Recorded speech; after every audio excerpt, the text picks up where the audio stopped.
Dear pharma candidate, human anatomy and physiology से कुछ important MCQ चलिए हम सॉल्व करते हैं।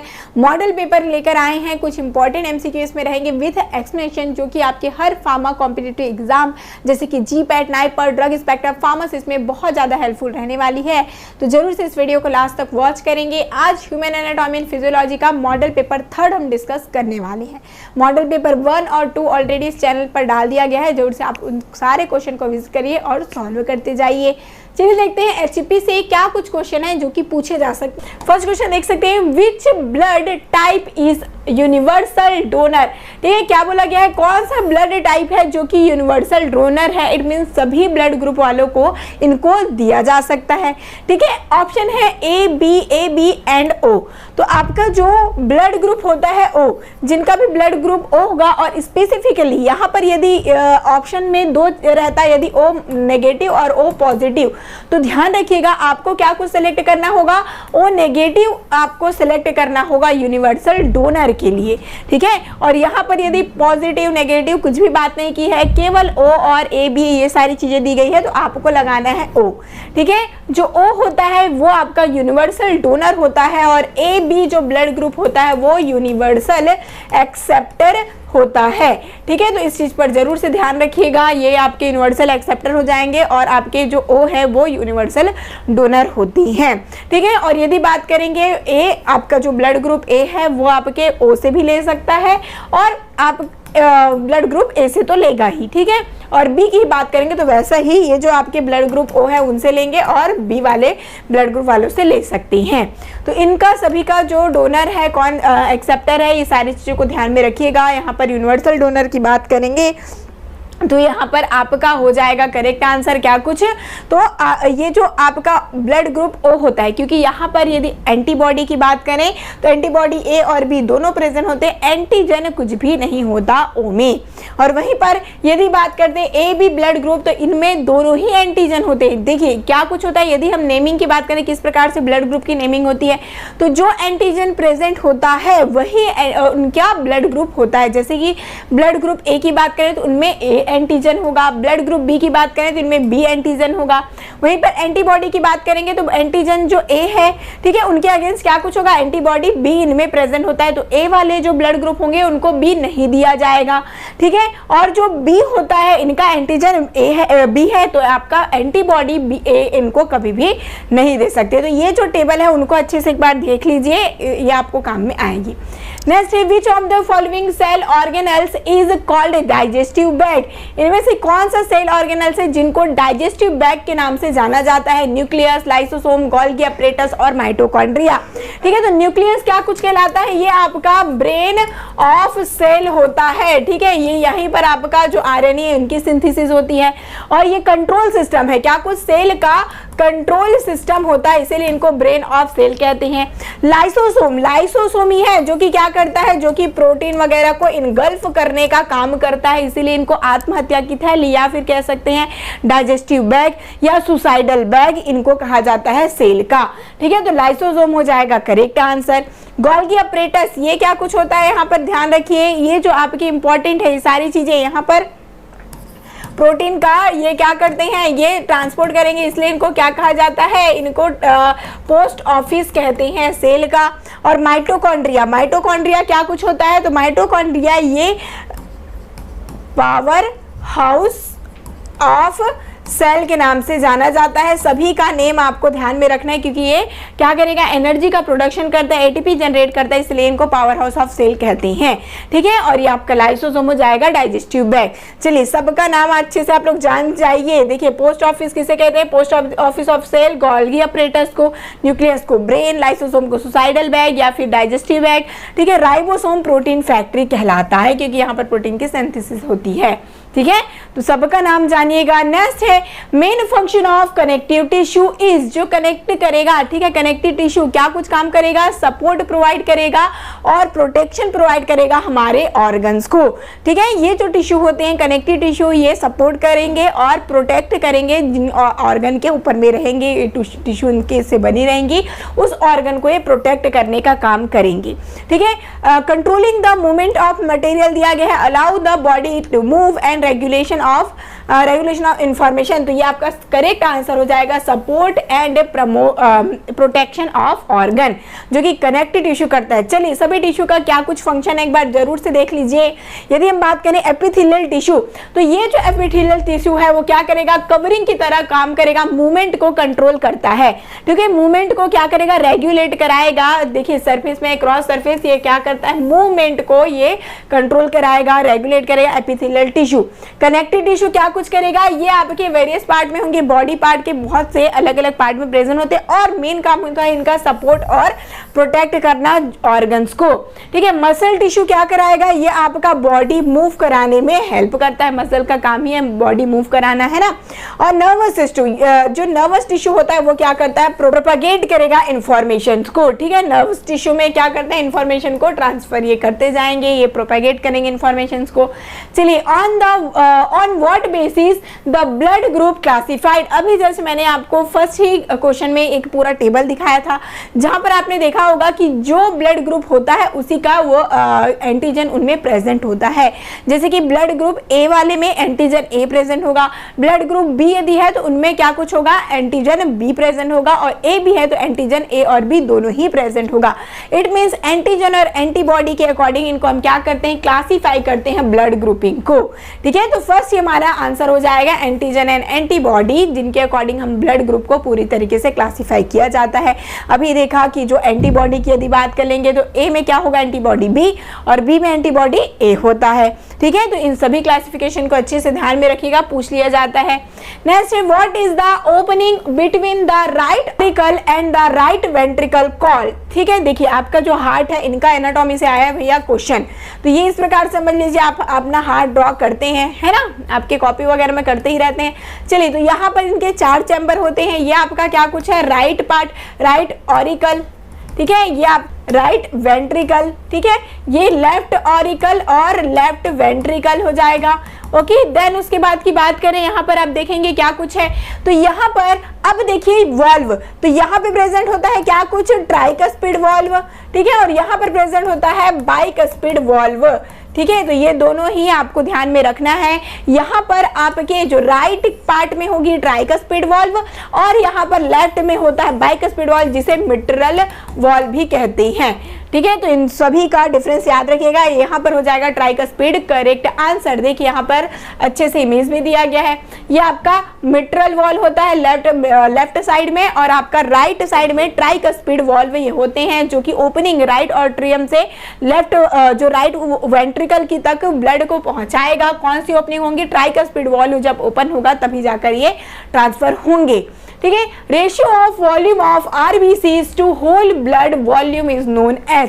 ठीक है, जो आपका पूरा ब्लड वॉल्यूम है, जहां पर डब्ल्यूबीसी, प्लेटलेट्स और सभी चीजें प्रेजेंट है, ठीक है, और आपका आरबीसी, तो यहाँ पर पूरे ब्लड में, ठीक है, पूरे होल ब्लड में आरबीसी का क्या कुछ फ्रैक्शन, क्या कुछ रेशियो है, ये कैलकुलेट करना क्या कुछ कहलाएगा, ये क्वेश्चन पूछा गया है। Erythrocyte sedimentation ratio, haemoglobin content, haematocrit value and RBC count. ठीक है, तो इनको क्या कहते हैं हम लोग, हीमोक्राइट वैल्यू कहती हैं, जो रेशियो निकलेगा। ठीक है, क्योंकि यहाँ पे हम लोग क्या करें, होल बॉडी का जितना भी आपका ब्लड वॉल्यूम है उनसे हम लोग कंपेयर करें किसको, सिर्फ आरबीसी को, तो इनका जो रेशियो निकलेगा वो कहलाता है हीमोक्राइट वैल्यू कहलाता है।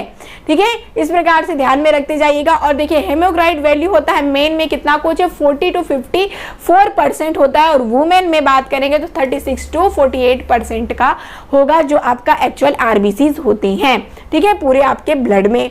नेक्स्ट है आपका enlargement of spleen is also known as enlargement। यदि स्प्लीन का साइज क्या कुछ हो जा रहा है, बड़ा होते जा रहा है, तो इस कंडीशन को क्या कहा जाएगा, हेप्टोमेगैली। हेप्टो तो हो ही नहीं सकता क्योंकि ये लिवर के लिए यूज होता है, तो ये हमारा पहले ही कट हो जाता है। ठीक है, स्प्लीनोमेगैली दिया गया है और स्प्लीनोसाइट्स। ठीक है, तो मेगैली मतलब मेनली आपके इन्फ्लामेशन और साइज इंक्रीज हो जाने टर्म को यूज किया जाता है मेगैली के लिए। ठीक है, मेगाली का जो टर्म जब आप देखेंगे सफिक्स में होगा तो बस समझ जाइएगा कि इनका साइज इंक्रीज हुआ है, ये इंडिकेट हो रहा है। तो यहाँ पर स्प्लीन, तो स्प्लीनोमेगैली हो जाएगा आपका करेक्ट आंसर, क्योंकि इनका साइज इनलार्जमेंट की बात हो रही है। यदि इनलार्ज हो गए हैं तो उनको स्प्लीनोमेगैली कहती हैं। ठीक है, स्प्लेनोसाइट्स दिया गया, स्प्लीनो हाइपरट्रॉफी दिया गया, तो करेक्ट आंसर आपका स्प्लीनोमेगैली टर्म होगा। यदि हम इनलार्जमेंट की बात करेंगे, देखिए नॉर्मली आपका क्या कुछ है, स्प्लीन है हेल्दी और यहाँ पर इनलार्ज हो गया जिसे हम स्प्लेनोमेगैली कहते हैं। तो जब कभी भी इनलार्जमेंट हो जाए स्प्लीन को तो यह स्प्लेनोमेगैली टर्म इनको दिया जाता है। चलिए, which of the following part of the heart pumps deoxygenated blood to the pulmonary artery. ठीक है, ध्यान रखिएगा, ये एक ऐसी आर्टरी है पल्मोनरी आर्टरी जहां पर से डीऑक्सीजनेटेड ब्लड जो है वो क्या कुछ होता है, ट्रांसफर होता है। मतलब कि एक ऐसा ही आर्टरी है पल्मोनरी आर्टरी जहां पर से डीऑक्सीजनेटेड ब्लड का ट्रांसफर होगा। तो क्या कुछ होता है, जैसे मैंने अभी हार्ट का फिर से वही आपको एक डायग्राम दे दे। ठीक है, राइट ऑरिकल्स हो गया, राइट वेंट्रिकल। ठीक है, ये आपका लेफ्ट ऑरिकल्स और लेफ्ट वेंट्रिकल। ठीक है, अब देखिए यहाँ पर क्या होता है, यहाँ पर से आपका डीऑक्सीजनेटेड ब्लड आएगा। ठीक है, ये क्या होता है, वेना कावा, वेना कावा से आपका जो डीऑक्सीजनेटेड ब्लड है वो आएगा राइट ऑरियम में। ठीक है, यहाँ पर से जो ट्राइकस्पिड वॉल्व है ये ओपन होंगे तब जाकर जाएगा कहाँ पर, राइट वेंट्रिकल में। ध्यान दीजिएगा, ठीक है, ये राइट वेंट्रिकल में गए। अब देखिए ये जो डीऑक्सीजनेटेड ब्लड है फिर क्या होगा, ये आपके पल्मोनरी आर्टरी से होते हुए कहां जाएगा, ये लंग को जाएगा। ठीक है, ये देखा जो डीऑक्सीजनेटेड है उनको ऑक्सीजनेटेड करने के लिए मींस इनको प्यूरिफाई करने के लिए जाएगा। अब यहाँ पर लंग में क्या होगा, ब्लड का प्यूरिफिकेशन फिर होगा।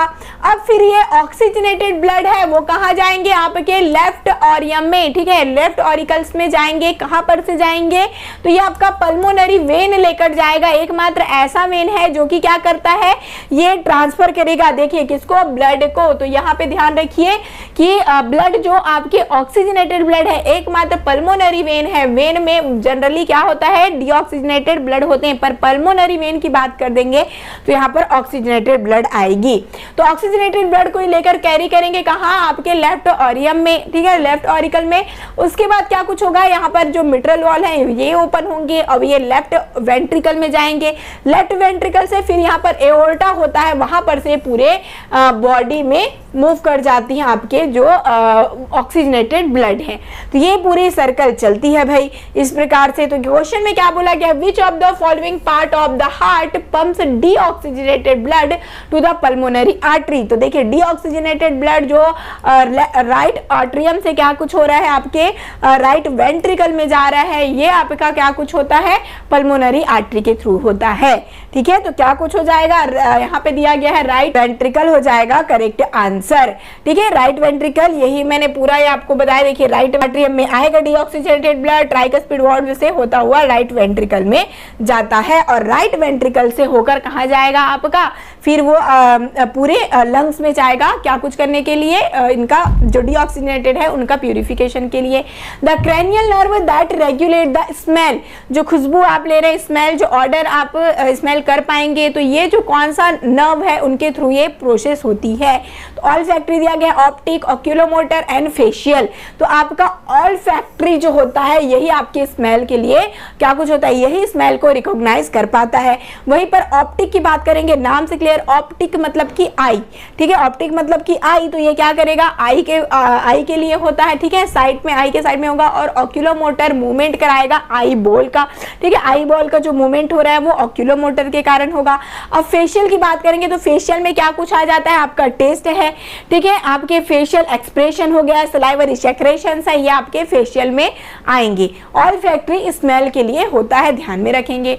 चलिए, respiratory organ known as a voice box, मतलब कि कहाँ पर से आपकी वॉइस आती है, वॉइस बॉक्स जिसको हम कहेंगे। तो एल्वियोलाई दिया गया है, तो ये क्या होता है, ये मेनली जो फिल्ट्रेशन का काम करेंगे। फिल्ट्रेशन इट मीन जो आपके ऑक्सीजन है, ऑक्सीजन एंड कार्बन डाइऑक्साइड का जो एक्सचेंज है वो आपके एल्वियोलाई में होता है।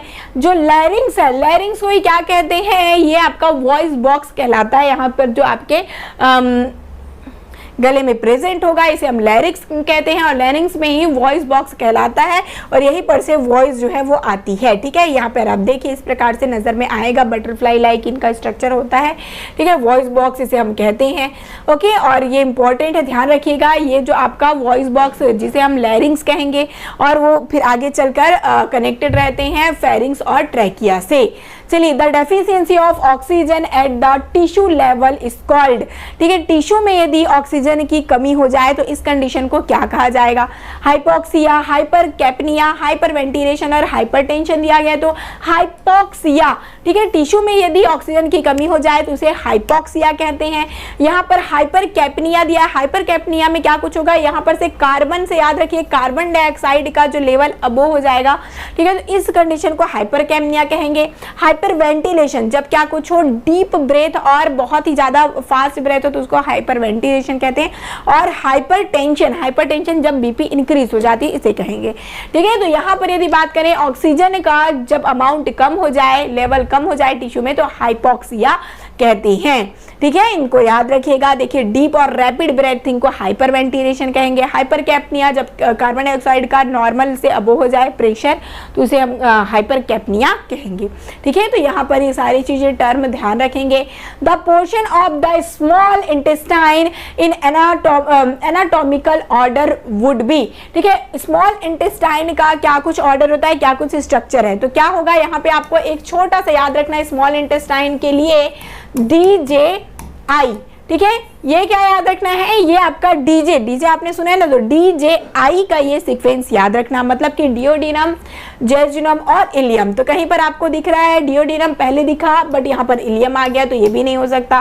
फिर से डिओडिनम किस में दिखा? तो जी हाँ बिल्कुल, डिओडिनम, जेजुनम और इलियम, तो यही आपका करेक्ट सीक्वेंस होगा। ठीक है, DJI का आप लोग क्लिक लगाकर याद रखिएगा स्मॉल इंटेस्टाइन में। ठीक है, ये छोटी आंत जिसे हम कहेंगे आपका स्मॉल इंटेस्टाइन है। देखिए यहाँ पर से स्टार्ट होगा, ओके, स्टमक के एंड से डिओडिनम स्टार्ट होगा, फिर ये पूरी लाइन क्या कुछ कहलाएगी? आपका जेजुनम और लास्ट का जो पोर्शन है वो इलियम कहलाता है। ठीक है, ये आपका स्मॉल इंटेस्टाइन है, इसे ध्यान रखेंगे। How many facial bone does the skull process. ठीक है, कितना फेशियल बोन में फेशियल बोन होता है आपके स्कल में? ये पूरा स्कल है यहाँ पर, तो ये आपके कहलाते हैं क्रेनियल बोन और यहाँ पर आपका पूरा कहलाता है फेशियल बोन। ठीक है, पूरे स्कल की बात करेंगे तो 22 बोन्स यहाँ पर प्रेजेंट होते हैं और यदि फेशियल की बात करेंगे तो यहाँ पर 14 बोन होगा और क्रेनियल नर्व की बात करेंगे तो 8 नर्व जो आपके 8 बोन होते हैं। क्रेनियल जो बोन की बात करेंगे तो 8 होगा और फेशियल की बात करेंगे तो वो 14 होता है। ठीक है, ये दोनों को आप लोग ध्यान में रखते जाइएगा। देखिए, फेशियल बोन क्या कुछ होगा? 14। ठीक है, और यहीं पर ये जो क्रेनियल बोन ऊपर की तरह की पूरा क्रेनियल बोन कहते हैं, ये 8 होता है, तो कुल मिलाकर पूरे स्कल में 22 बोन्स होते हैं। ठीक है, चलिए, complete loss of taste sensation is called. पूरी तरीके से टेस्ट बिल्कुल भी ना आए, अभी आपने कोविड के टाइम में देखा होगा। ठीक है, ये सारे जब स्मेल नहीं आ रही है, टेस्ट नहीं आ रही, तो इनको हम क्या कहेंगे? यदि बात करें टेस्ट की, जब बिल्कुल भी टेस्ट लॉस हो चुका है तब उसको हम क्या कहेंगे? Absence of taste. तो यहाँ पर ए से याद रखिए, ए गुशिया। ठीक है, ए गुशिया मतलब क्या कुछ होता है कि बिल्कुल भी टेस्ट का सेंसेशन नहीं होगा। हाइपोगुशिया मतलब कि डिक्रीज हो जाएगा जो सेंसेशन, जैसे कि आपने देखा होगा जब कभी भी कोल्ड हो जाता है, ठीक है, सर्दी हो जाती है तो हमें कुछ भी टेस्ट है वो बहुत ही कम आता है। ठीक है, ऐसा नहीं कि बिल्कुल भी लॉस हो जाए पर बहुत ही कम आता है, तो आपको हाइपोगुशिया उनको कहेंगे। और लॉस हो जाएगा कंप्लीट, उनको एगुशिया कहेंगे। डिसगुशिया मतलब कि इनमें डिस्टर्बेंस हो जाए, जो टेस्ट सेंसेशन इनमें डिस्टर्बेंस, डिस से डिस्टर्बेंस को याद रखेंगे, डिस्टर्बेंस हो जाएगा तो डिसगुशिया कहलाएगा। लॉस ऑफ टेस्ट मतलब एगुशिया ये हो जाएगा और तीनों का टर्म अच्छे से याद रखिएगा। ओके, जहां पर लॉस ऑफ टेस्ट बोला गया है तो एगुशिया। ठीक है, हाइपोगुशिया जब डिक्रीज हो जाए टेस्ट सेंसेशन और डिस्टर्बेंस हो जाए तो आपका डिसगुशिया हो जाएगा। What is glycosuria. ठीक है, ग्लाइकोज यूरिया दो टर्म मिलकर ये बना हुआ है, आप खुद ही टर्म को देखते जाइएगा, दो टर्म आपको देखने को मिलेगा। ग्लाइकोज मतलब कि क्या है? आपका ऐसा कंडीशन जहां पर यूरिया मीन्स यूरिन में, ग्लाइकोज मीन्स क्या हो गया? शुगर। ग्लाइकोज मतलब क्या हो गया? जितने भी ग्लूकोज है, ग्लाइकोजन, ये आपके शुगर मॉलिक्यूल है। तो यूरिन में शुगर का अमाउंट जब इंक्रीज हो जाए तो इस जब कंडीशन को क्या कहा जाएगा? ग्लाइकोज यूरिया कहती हैं। ठीक है। लो amount of sugar in urine, नहीं भाई, जब इंक्रीज हो जाए बल्कि यूरिन में sugar. Average amount sugar in urine, नहीं। लो अमाउंट ऑफ फैट, नहीं भाई। तो high amount of sugar in urine, बिल्कुल। जब हाई हो जाए यूरिन में शुगर का कंटेंट, तो इसी कंडीशन को क्या कुछ कहा जाता है, तो ग्लाइकोज यूरिया कंडीशन कहते हैं, ठीक है। ये जैसे कि आप लोग देख सकते हैं किडनी डिसीज वगैरह में, डायबिटीज वगैरह की कंडीशन में देखने को मिलता है। Next, select the mismatched pair. अब चलिए मिसमैच पेयर क्या कुछ होगा यहाँ पर। थायरॉक्सिन दिया है, थायराइड ग्लैंड, जी हाँ बिल्कुल, थायराइड ग्लैंड से सेक्रेट होता है। टेस्टोस्टेरोन टेस्टिस से, बिल्कुल, ठीक है, मेल सेक्स हार्मोन्स है ये। एस्ट्रोजन ओवरी से, बिल्कुल, ये फीमेल सेक्स हार्मोन्स है। ओके, तो ये तो सही है अभी तक। पर एड्रेनालिन पिट्यूटरी ग्लैंड दिया गया है, जी नहीं, क्योंकि एड्रेनालिन क्या होता है, एड्रिनल ग्लैंड से, ये जो आपके कहाँ होंगे, एड्रिनल ग्लैंड से ये रिलीज होंगे। और पिट्यूटरी में तो आपका बहुत सा हार्मोन जो आपके एंटीरियर पिट्यूटरी, पोस्टीरियर पिट्यूटरी से अलग अलग हार्मोन है, जैसे कि आपके एफएसएच, ठीक है, टीएसएच हो गया, चाहे प्रोलैक्टिन हो गया, ऑक्सीटोसिन हो गए, बहुत से हार्मोन इनसे सेक्रेट होते हैं। एड्रिनलिन की बात करेंगे तो ये एड्रिनल ग्लैंड से होगा, तो मिसमैच पेयर आपका यही हो जाएगा। चलिए एक पूरा हम टेबल देख लेते हैं।